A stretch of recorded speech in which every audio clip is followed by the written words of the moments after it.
नमस्कार दोस्तों, स्वागत है आप सभी का आपके अपने YouTube चैनल योगेश की रिपोर्ट में। दोस्तों, आज हम बात करने वाले हैं एक ऐसे हथियार की जिसने पाकिस्तानी ड्रोनों को गाजर मूली की तरह काट डाला।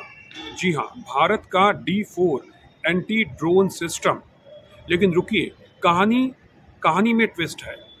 अब इस सिस्टम की मांग ताइवान ने कर दी है। जी हाँ, चीन का दुश्मन ताइवान, और इससे चीन की नींदें उड़ गई हैं।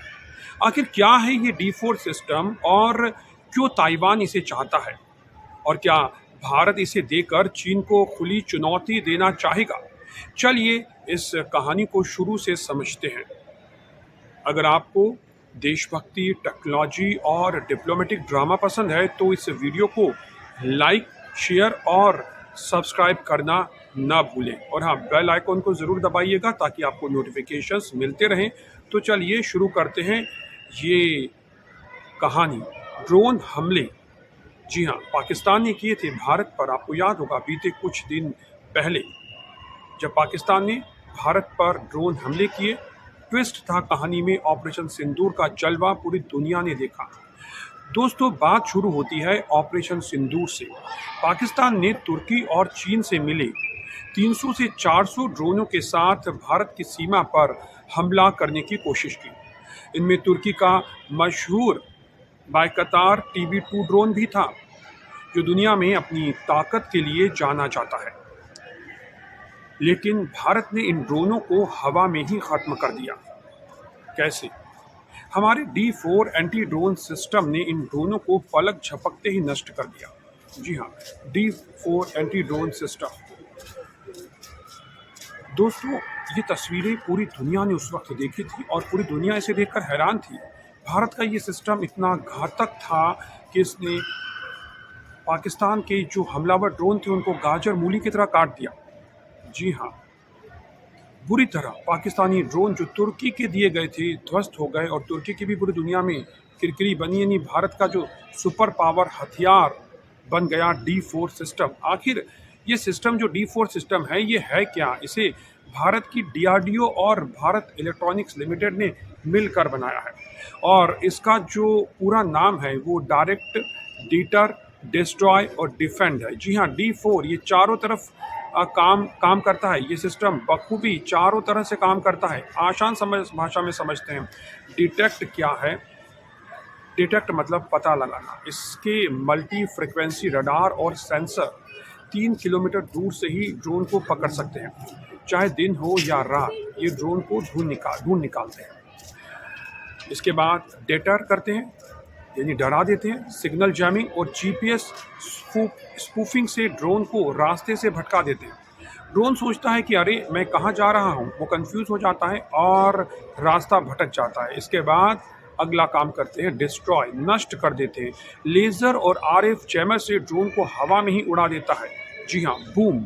डिफेंड करता है, यानी रक्षा भी करता है। ये D4 संवेदनशील इलाकों को ड्रोन हमले से बचाता है, जैसे कि सेना के इलाके हों या फिर VIP ठिकाने हों, तो उन्हें भी ये बचाता है ड्रोन हमलों से। ताइवान स्ट्रेट में चीनी ड्रोन जो हैं वो ताइवान के लिए भी बड़ी मुसीबत है, और वो हमला कर सकते हैं। ताइवान पर एक बड़ा खतरा है। तो ताइवान ने भारत से ये D4 मांग लिया है और चीन की टेंशन बढ़ गई है।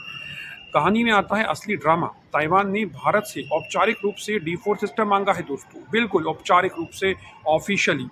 क्यों? क्योंकि चीन ताइवान को अपना हिस्सा मानता है, और ताइवान स्ट्रेट में अपने ड्रोन और सैन्य अभ्यास को दुगना कर चुका है चीन। जी हाँ, 2024 के बाद से चीनी ड्रोनों की संख्या ताइवान की सीमा पर बढ़ गई है। अब ताइवान को चाहिए एक ऐसा हथियार जो इन ड्रोनों को रोक सके, और D4 सिस्टम से बेहतर हथियार इस वक्त ताइवान को कुछ भी दिखाई नहीं दे रहा है।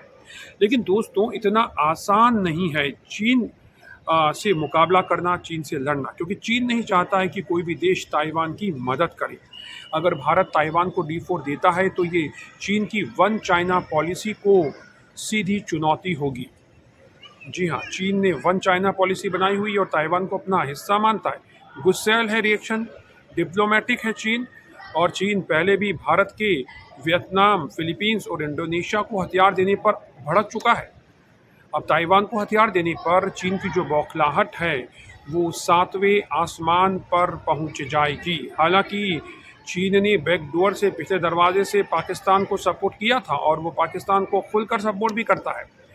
भारत और पाकिस्तान में चीन एक बड़ी दीवार है। दोस्तों, भारत और ताइवान दोनों के जो रिश्ते हैं वो काफ़ी मजबूत हैं। अब इस कहानी में तीसरा ट्विस्ट आता है, भारत का अगला कदम आखिर क्या होगा, क्योंकि चाहे ताइवान से तो भारत के रिश्ते अच्छे हैं और भारत ताइवान से अच्छे रिश्ते बनाए रखना चाहता है। तो सवाल यह है कि भारत ताइवान को क्या D4 सिस्टम देगा, बड़ा सवाल इस वक्त है। और इस पर जो एक्सपर्ट्स की राय है वो ये है कि भारत को अब आक्रामक विदेश नीति अपनानी चाहिए, क्योंकि चीन बिना रुके पाकिस्तान को मिसाइल, ड्रोन और फाइटर जेट दे रहा है और इसमें चीन बिल्कुल कोताही नहीं करता और भारत की बिल्कुल परवाह नहीं करता। चीन जो है वो पाकिस्तान की साथ सैन्य डील करता है, तो फिर भारत पीछे क्यों रहे। ताइवान को D4 देना न सिर्फ भारत की मेक इन इंडिया को वैश्विक पहचान देगा, बल्कि चीन को भी एक करारा जवाब होगा कि अब एशिया में उसकी चौधराहट नहीं चलेगी। लेकिन रुकिए, खतरा तो अभी भी है दोस्तों।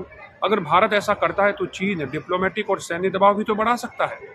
अरुणाचल की बात करें या लद्दाख की बात करें, दोनों जगह चीन अपना दबाव बढ़ाएगा, फिर से सैन्य तनाव बढ़ाएगा।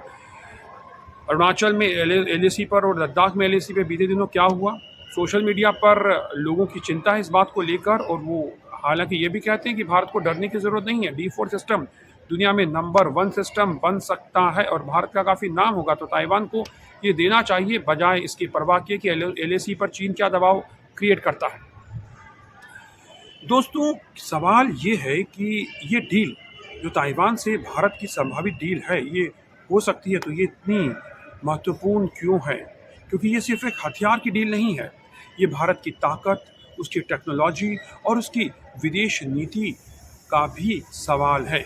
भारत और ताइवान के बीच औपचारिक राजनयिक रिश्ते नहीं हैं, लेकिन व्यापार और टेक्नोलॉजी में सहयोग अभी भी बढ़ रहा है। इन रिश्ते औपचारिक न होकर के भी रिश्ते हैं और काफ़ी मजबूत है। ताइवान की जो चिप कंपनियां हैं वो भारत में निवेश कर रही हैं। अगर D4 सिस्टम की डील होती है तो भारत रक्षा निर्यात में एक बड़ा खिलाड़ी बन सकता है दोस्तों। जी हाँ, D4 की डील अगर चाहे ताइवान के साथ होती है तो रक्षा निर्यात पर में भारत बड़ा खिलाड़ी बनेगा और मेक इन इंडिया की दुनिया में धूम हो जाएगी। लेकिन सवाल तो फिर भी बरकरार है कि क्या भारत को ये रिस्क लेनी चाहिए या डिप्लोमेटिक रूप से शांति बनाए रखनी चाहिए। दोस्तों, ये कहानी अभी ख़त्म नहीं हुई है, कहानी अभी जारी है।